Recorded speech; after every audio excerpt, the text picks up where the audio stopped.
Today, I just want to speak to you about an optimistic person and a pessimistic person, just for a few minutes. And the fact that faith and doubt cannot live in the same house. You see, an optimistic person is one that is filled with joy, love, happiness, and confidence. A pessimistic person is one that is filled with doubt, envy, hesitation. And these two people can be in the same place at the exact same time and see everything complete opposite of each other. For example,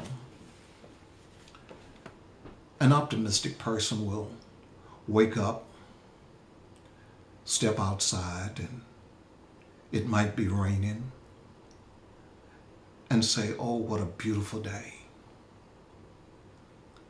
A pessimistic person will wake up, step outside, stand beside you, and see the exact same thing and say, "Wow, what's so beautiful about this day?"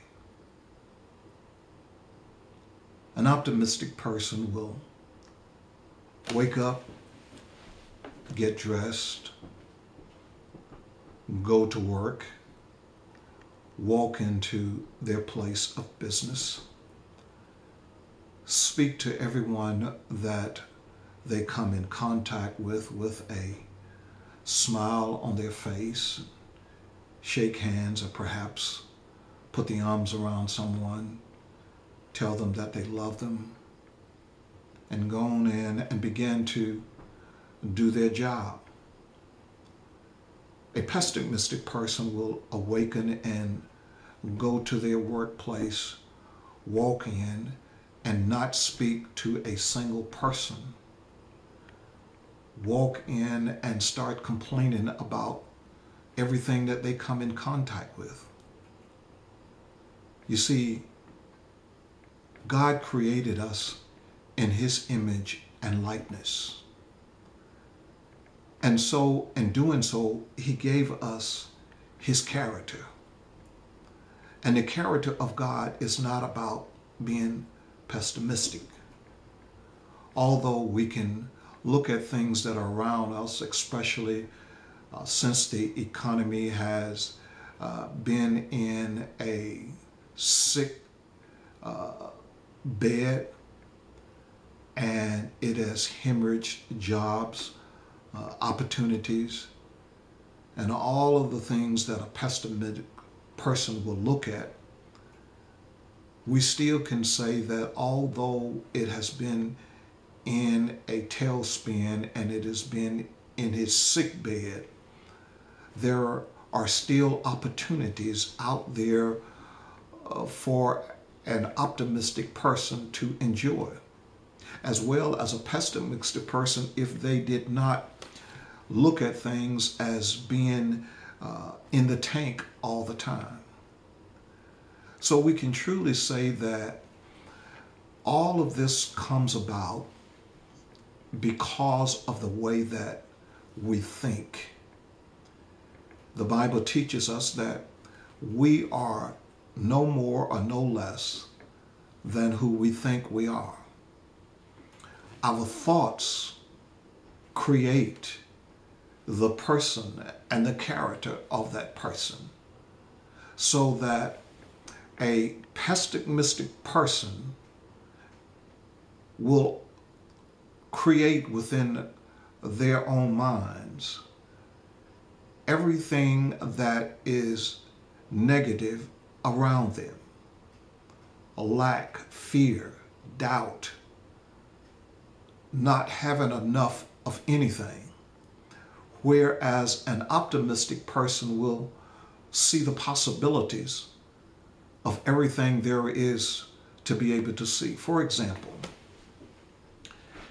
a optimistic person will look out into the world and say that I'm going to build the tallest building in the universe. A pessimistic person will look out and say to that same person, no such thing can take place. You cannot do this. Why? Because of the similarities in their thoughts. The optimistic person is seeing the possibilities. The pessimistic person is saying what I can't do. So if you want to be able to enjoy the fruits of this life, you have to first change your thinking.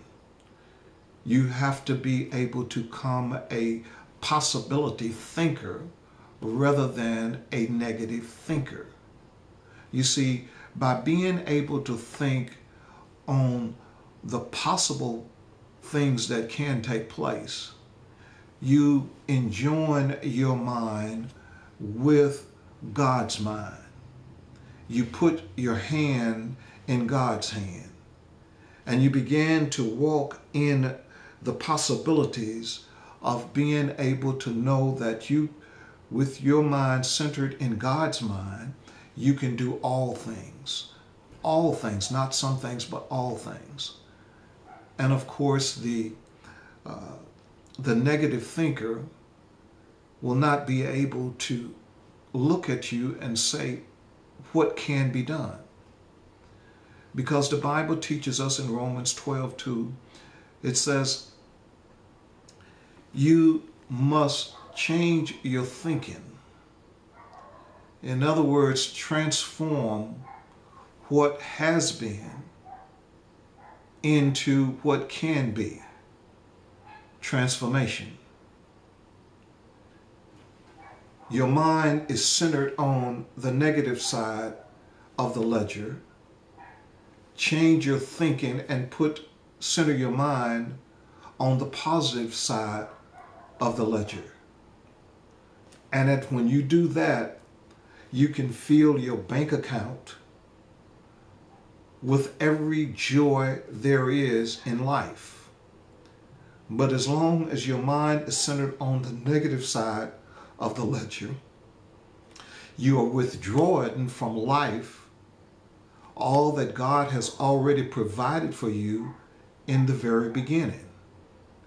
So change your thinking and change your life. Become a possibility thinker. Now, a possibility thinker is an optimistic thinker. Learn to live in a life filled with optimism as opposed to a life of pessimism.